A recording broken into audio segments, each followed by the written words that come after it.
নবী সাল্লাল্লাহু আলাইহি সাল্লাম পরিষ্কারভাবে সতর্ক করে গিয়েছেন একটা গজওয়ে হিন্দ আসবে। ফাইন আদরাকতুহা উনফিক ফিহা নাফসি, নবীজি বলছেন ওই গজওয়ে হিন্দ যদি আমি নবী পেয়ে যাই, আমি আমার নিজের জীবনকে গজওয়ে হিন্দের জন্য উজাড় করে দিব। সুবহানাল্লাহ। আমাদের এক ভাই জানতে চেয়েছে যে গজওয়ে হিন্দ সম্পর্কে অনেক আলেম ওলামা কথা বলেন, এই গজওয়ে হিন্দ সম্পর্কে নবী করিম সাল্লাল্লাহু আলাইহি সাল্লাম হাদিসের মধ্যে কি কি বলেছেন, অত্যন্ত গুরুত্বপূর্ণ এবং সময় উপযোগী একটি প্রশ্ন বলে আমি এটাকে মনে করি। আমরা পার্শ্ববর্তী দেশের সঙ্গে আমরা কোনো শত্রুতা চাই না, তবে এমন কিছু সিচুয়েশন তৈরি হবে, যেই সিচুয়েশনগুলো তৈরি হওয়ার পর প্রেক্ষাপট এত ভয়াবহ হবে, নবীজি সাল্লাল্লাহু আলাইহি ওয়াসাল্লাম ওই প্রেক্ষাপটকেই গজওয়ে হিন্দ হিসেবে আখ্যায়িত করেছেন। বেশ অনেকগুলো হাদিস নবীজি সাল্লাল্লাহু আলাইহি সাল্লাম এই মর্মে বলেছেন, এবং নবীজি সাল্লাল্লাহু আলাইহি সাল্লাম এই কথা বলেছেন যে ওয়াদানা রাসূলুল্লাহ সাল্লাল্লাহু আলাইহি ওয়াসাল্লাম, নবীজি ওয়াদা করেছেন গজওয়াতুল হিন্দি, গজওয়ে হিন্দ সম্পর্কে আল্লাহর হাবিব ওয়াদা করেছেন। বিষয়টি কিন্তু এত স্বাভাবিক নয় এবং এটা সবার বলার বিষয়ও না, এটা অত্যন্ত ভারী আর গম্ভীর হওয়াতে এর তাৎপর্যের আলোচনা অনেকটা বুঝে আলোচনা করা উচিত। আমরা কিন্তু সংঘাত চাই না, কিন্তু সংঘাতের প্রেক্ষাপট তখন তৈরি হবে যখন একজন ধর্মযাজক, ধর্মীয় পণ্ডিত ব্যক্তি আমার রাসূলকে নিয়ে যখন কটূক্তি করবে, ইসলাম নিয়ে যখন কটূক্তি করবে। আপনি শুধু আমার দেশ নিয়ে চিন্তা করেন, আমার দেশ নিয়ে যখন কটূক্তি করে আমার হৃদয়টা ধুমড়ে মুচড়ে যায়, এটা খুব স্বাভাবিক, এটার নাম দেশপ্রেম। তো নবীজি সাল্লাল্লাহু আলাইহি সাল্লাম পরিষ্কারভাবে সতর্ক করে গিয়েছেন একটা গজওয়ে হিন্দ আসবে। ফাইন আদরাকতুহা উনফিক ফিহা নাফসি, নবীজি বলছেন ওই গজওয়ে হিন্দ যদি আমি নবী পেয়ে যাই, আমি আমার নিজের জীবনকে গজওয়ে হিন্দের জন্য উজাড় করে দিব। সুবহানাল্লাহ। আবু হুরায়রা রাদিয়াল্লাহু তাআলা আনহু থেকে বর্ণিত, তিনি বলছেন যে গজওয়ে হিন্দটা এমন হবে, নবীজি সাল্লাল্লাহু আলাইহি সাল্লাম ওয়াদা করেছেন এই গজওয়ে হিন্দ আসবে। আবু হুরায়রা বলছেন ওই গজওয়ে হিন্দ যদি আমি পাই, আমি আমার নিজের জীবনকে উজাড় করে দিব।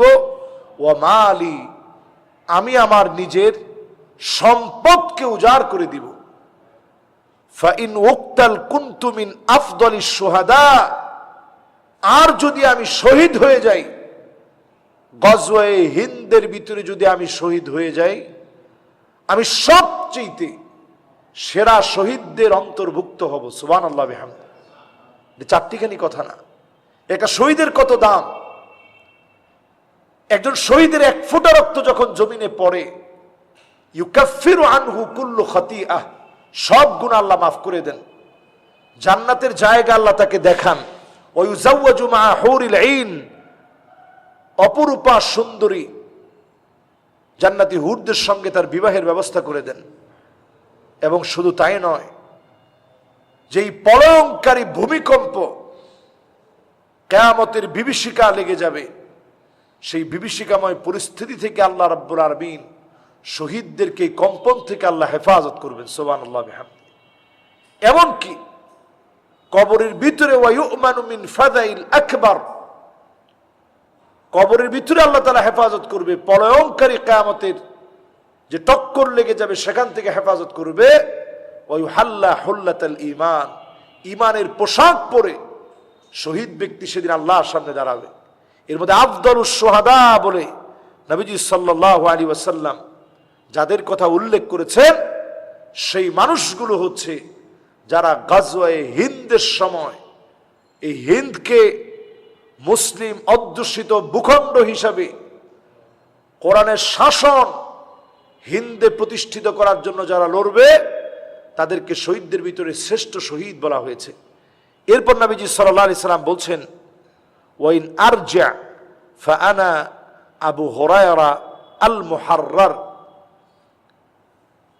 আবু হুরায়রা রাদিয়াল্লাহু তাআলা আনহু এই পর্যায়ে এসে বলতেছেন, আর যদি আমি এখান থেকে ফিরে আসি তাহলে আবু হুরায়রা মুহাররার, আমি মুহাররার হয়ে আমি ফিরে আসব। সুবহানাল্লাহ বিহামদি। এটা আবু হুরায়রা রাদিয়াল্লাহু তাআলা আনহুর হাদিস।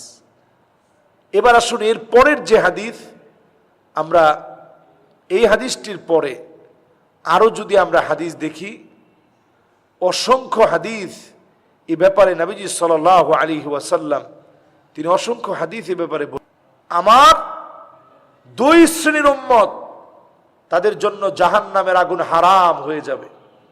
দুই শ্রেণীর উম্মতের জন্য জাহান্নামের আগুন হারাম। এর মধ্যে এক শ্রেণী হবে যারা গজওয়ে হিন্দে অংশগ্রহণ করবে। এই লড়াইটা এত মারাত্মক হবে যে লড়াইয়ের ভিতরে মুসলমানদের রক্ত টাকনু পর্যন্ত পৌঁছায় যাবে, এত পরিমাণ রক্ত মুসলমানদের ঝরবে। এরপরে মুসলমানদের বিজয় আসবে। সেই বিজয় সম্পর্কে নবীজি সাল্লাল্লাহু আলাইহি সাল্লাম আমাদেরকে অগ্রিম শুভ সংবাদ দিয়ে গিয়েছেন। সারা পৃথিবীর ভিতরে একটা লড়াই লেগে যাবে। এই লড়াইয়ের ভিতরে হাজার হাজার না, এত পরিমাণ মুসলিম মারা যাবে, টাকনু পর্যন্ত রক্ত পৌঁছে যাবে, তারপর মুসলমানদের বিজয় হবে। এরকম অসংখ্য হাদিস আমরা এই বিজয় সম্পর্কে আমরা দেখতে পাই, যে হাদিসগুলো প্রমাণ করে যে হিন্দ একসময় বিজয় হবে। এরপর নবীজি সাল্লাল্লাহু আলাইহি সাল্লাম বলেছেন, ঈসা আলাইহিস সালামের সঙ্গে যারা থাকবে তারাও আল্লাহর জান্নাতের মেহমান হবে এবং তাদের জন্য জাহান্নামের আগুন হারাম হয়ে যাবে। এই দুই শ্রেণীর মানুষের কথা হাদিসের ভিতরে স্পষ্ট এসেছে। সুতরাং গজওয়ে হিন্দ এটি সংগঠিত হবে। এই সংগঠিত যুদ্ধে মুসলমানের বিজয় আসবে।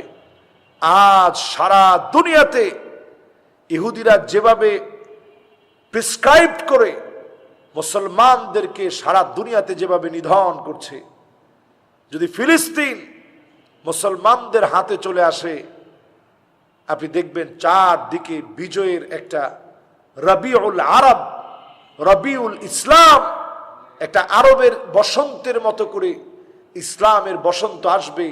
দিক দিগন্তে একটা সময় আসবে, ইল্লা আদখালাহুল্লাহু কালিমাতাল ইসলাম, রন্ধ্রে রন্ধ্রে কালেমার পতাকা উড়বে। কেউ বাধা দিবে, দূরে থাক, তাকায়া দেখারও সময় পাবে না। আল্লাহু আকবার। এই সময়টা আসবে ইনশাআল্লাহ। এই জন্য এই প্রত্যাশা পূরণে আমরা দলে দলে বিভক্ত নই, বরং এই প্রত্যাশা পূরণে আমাদেরকে সজাগ সচেষ্ট থাকতে হবে। আমরা বিশৃঙ্খলা চাই না, বন্ধুত্বপূর্ণ পরিবেশ চাই। আমরা চাই আমাদের দেশের স্বাধীনতা, সার্বভৌমত্ব নিয়ে, ইসলাম নিয়ে আমরা বেঁচে থাকব। যদি এটার মধ্যে বাধা দেওয়া হয় তখনই সংঘাত আসবে। ওই সংঘাতের কথা রাসূল সতর্ক করে বলে দিয়েছেন। কাজে আমরা বারবার সতর্ক করি, ওই পথে যদি আপনারা হাঁটেন, শেষ বিজয় মুসলমানদের, পরাজিত হতে হবে আপনাদেরকে। তাদের দেখবেন অনেক ধর্মযাজক এখন এই কথাটা, তাদের ধর্মীয় পণ্ডিতরা এই কথা বলতেছে, এমন সময় আসবে ঘটি বাটি সব রেখে আমাদের পালাতে হবে, কিছু নিতে পারবো না, ধর্ম সাথে যাবে না, কেউ সাথে যাবে না, পালিয়ে বাঁচতে পারবো কিনা জানি না। তার মানে তারাও বুঝতেছে এরকম একটা সিচুয়েশন পৃথিবীতে আসতেছে। এজন্যই তারা কখনো আমাদেরকে লটকায় রাখতে চায়, যে বাঙালিদেরকে লটকিয়ে রাখা হবে। এই জাতীয় কথা যারা বলে, আমাদের ইলিশ দেওয়ার কথা বলার পরে, আমাদের ইলিশ পাওয়ার পরে তারা আমাদেরকে লটকায় রাখবে। চিন্তা করেন, এই জাতীয় কথার জবাবে রাসূল 1450 বছর আগে আমাদের ভিতরে হিম্মত তৈরি করে দিয়ে গিয়েছেন। সুতরাং মুসলমান কখনো এরকম না যে আপনি তাকে চিবিয়ে ফেলবেন। মুসলমান হচ্ছে লোহার বুট, মুসলমানকে কেউ চিবাতে পারে না, লোহার বুটকে চর্বণ করা যায় না। আল্লাহ আমাদেরকে বোঝার তৌফিক দান করুক। আসসালামু আলাইকুম ওয়া রাহমাতুল্লাহি ওয়া বারাকাতুহু।